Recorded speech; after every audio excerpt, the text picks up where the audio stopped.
Hello everyone, today we will be talking about this season's Great Rift first half, Mr. Colossus. The Colossus has two phases as always for every other Great Rift.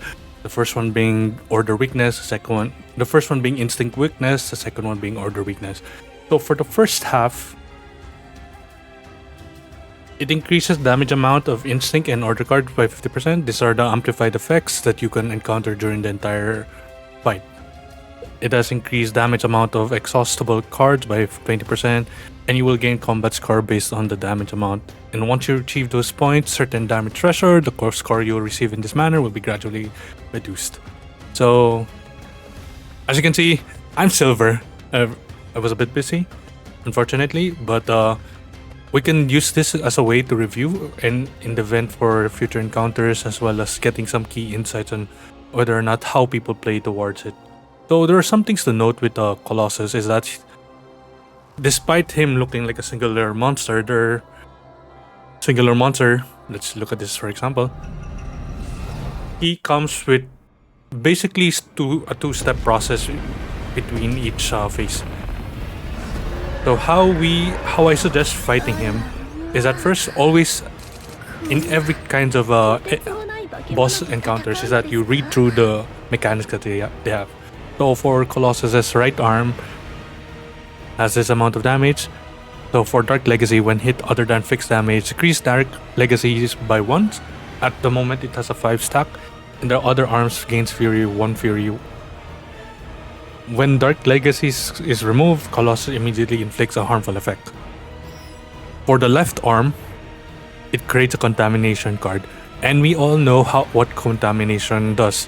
It's basically a way to populate your decks by having status ailments, and it's either you have to exhaust the cards by playing them, or it exhausts by itself by the end of turn. But the key thing here is that you still have to remove them from your hands in order to not have wasted hands or pull cards that are dirtying your entire deck. So for his counterpart's effect, Light's Legacy, when hit other than fixed damage, decrease Light's Legacy by 1, and the other arm gains 1 commitment. When the Light Legacy is removed, Colossus will immediately use an attack action. So what happens here is that in the event that you do not remove the left arm, Colossus's left arm, you will continually muddy your deck by adding 2 contamination cards. In fact, I'm not sure how many times, but he does give a lot of contamination cards as the turns go on. Another thing to add, in each phase you only have 5 turns, so you're trying to end the boss in as much damage as possible within 5 turns for each phase. So my general tips for this is that you have to remove the left arm first in order to set up properly, and then you go for the right arm. After which you defeat both of these arms, you'll be given a phase wherein the head is exposed and it has 5 stacks of vulnerable. That's the time when you do all your damage amount at the best amount damage possible. So things to note, you can always stall the damage for the head vulnerable part. So what you can do here is that you leave the Colossus's right arm at a relatively low HP and then end the turn there. And then in the next turn, that's when you deal the least amount of damage to the right arm while still being able to kill it, and then go for your big hitters on the head while it's less vulnerable. And this is quite similar to the second phase as well. It's a quite straightforward Great Rift boss, but the key things that you have to take note here is that accumulated score. You don't have to necessarily do the hell difficulty. What you can do, however, for any players that are not able to finish the event in their own time, what you can do is do easy mode and then auto it several times. This way you can fulfill the condition of doing the accumulated score. Since this is cumulative, that means every runs that have succeeded or any damage that you've dealt within the 2 phases gets added to the 500,000 pull. So be sure to do this while you still can. Don't forget to do it. So let's look at the current decks so we can get some inspiration how to play against this boss. as you can see, or at least for global, some key things that we can take note. First one is because the first phase has instinct damage, the number one pick so far has been Serenial or Senmetsu. And then for the second part, since it has order weakness, people tend to go for Ifera or 9, it seems like. Okay, let's look through the hits and how do they deal such big amounts of damage. For this guy Serenial, he has a typical homing laser, shining core where it creates on Ravage, and Cobalt Light, as well as Pale Shooting Star. Quite a straightforward build. This is what you typically build for Serenial anyways, but it has the bonus effect of having vulnerable on 2. As in, if we explore the equipments that they have, this has the reforge for damage amount of exhaustible cards by 25%. Really big, so this is additive, I believe. And then as well as this damage amount, so this is 37%, huge damage increase. As for the Mask of Flames, this is a mythic one. Increases damage dealt to vulnerable by 35%. Increased damage amount of attack card by 20%, and on crit heals 10%. The God Reforged one isn't that impressive. You don't necessarily need it, but the first two effects are really good. And then the typical cube, which grants additive 25% damage amount. And then this gives us a draw 1 accessible card for this unit. So you're typically going to draw homing laser if ever. This is a really good deck, and I'm pretty sure this is what everyone's trying to overall build towards, is having a Serenial with a homing laser to spam, at least for the first turn. Next one I've noticed is that most people go for units that have follow-up, such as Selena and Hugo. So for this guy's specific Selena, he has 2 marks plus 50 mark on 1 turn. Okay. For their drone bombing, they have, when performing a attack weakness, 100% chance to trigger a coordinated attack towards a target. Okay, not really that important. Number 3, on Ravage State, recharge tenacity. I see. And then they have 4 copies of this, as well as a Sniper's Domain upgrade with plus 8% mark damage.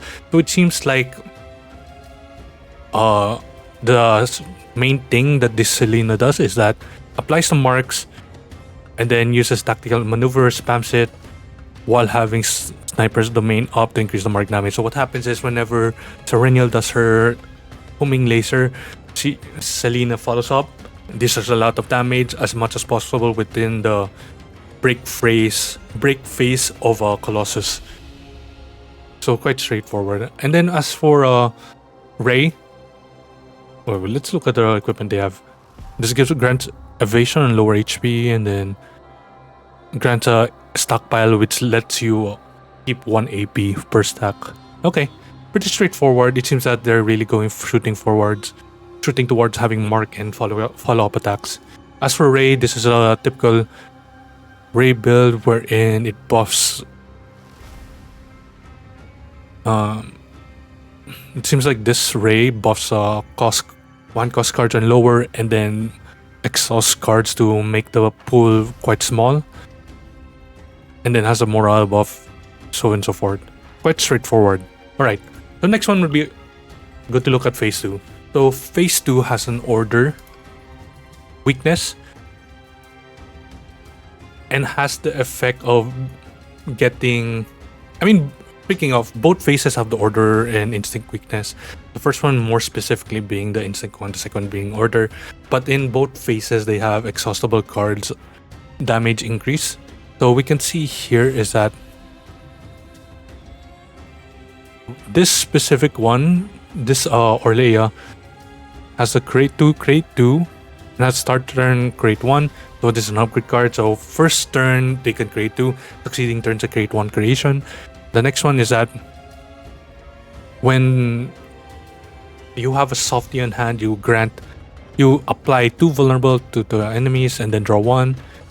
And then the rest of it seems to be on the same effect wherein you're buffing up softy, I believe, because of the growth acceleration right here. This is a really good deck, by the way. Really good one. And they have 3 copies of this. So she serves as a way as being a draw engine as well as applying vulnerability towards enemy.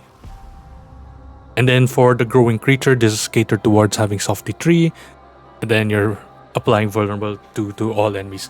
So right how I see this is this Orlea is meant to be just a debuffer, and a really good one at that.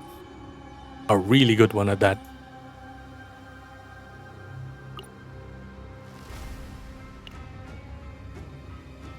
Okay. Let's look at the Stifera right here. I believe... I can't tell if this Stifera is E6, but let's look through her kit right here. So this has a Quantum Seed. So they're using a Prediction Quantum Seed right here. Typically, what people would prefer is having the Select Archetype Quantum Seed Epiphany. But this one has 1 AP, and this isn't a bad one, to be fair. But the main thing here is that this deck right here has 3 copies of 5 cost creation and destruction, 690%, I believe it's 600% on base, and when a card is exhausted, decrease the cost by 1. So we can see the combo pairing right here is that whenever they use any of the archetype cards or whenever they use softy, they're lowering the cost of creation and destruction before dishing out a lot of damage. I see. So they're really good pushing towards Teferi being the main DPS right there. Critical damage here.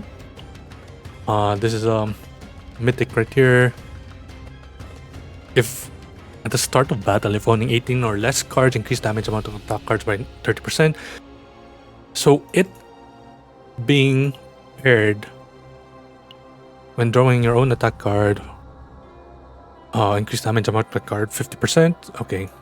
So how I see it is that because we're playing with 2 characters, Orlea and Tefera, having the ability to exhaust their cards quite frequently, and we can see the number of cards here, right?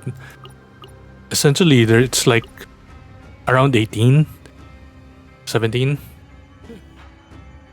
But there are so many ways here wherein we can exhaust the cards. And we can see a means of proccing this announcement of catastrophe quite properly. Like we're hitting 18 or less. So this is a 6, 7, this 7, this is 6, this is 6 as well. I see. So what we can do is they could possibly exhaust this one, and then we could hit the 18 and lower threshold. Really good. And buffing 30% is quite a lot. For the Nia right here, it's quite simple. It has the benefit of having +1 AP on Adagio. And then for Harp of Conflict, increase. We have this one. And it serves as a means to apply an additional vulnerable stack towards enemy. So what we can gather here is that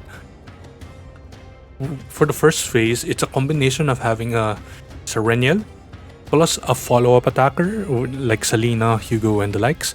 And then for the second phase, it's typically just going to be Tefera, which is timely since he is the current banner, and Orlea, who buffs Tefera through Softy. So here, right over here, it's in we can see Blux Box, shout out to you, doing the same manner. Instead, they're running Burial, but Burial serves more as a morale and AP buffer, so to allow Serenial to dish out a lot of damage. So if we explore the other characters as well, like this one, number 4, running Hugo instead of Selena, it has the cards that allow coordinated attacks whenever Serenial attacks as well. So that's it for this video. I hope anyone who comes by understands that we have certain amount of times, but do not fret in running this event. Be sure to at least run it a couple of times until you hit the 500% threshold. You can do this by autoing. Don't be afraid to do it. Just keep on playing. Have fun, guys, and see you in the next part of the season.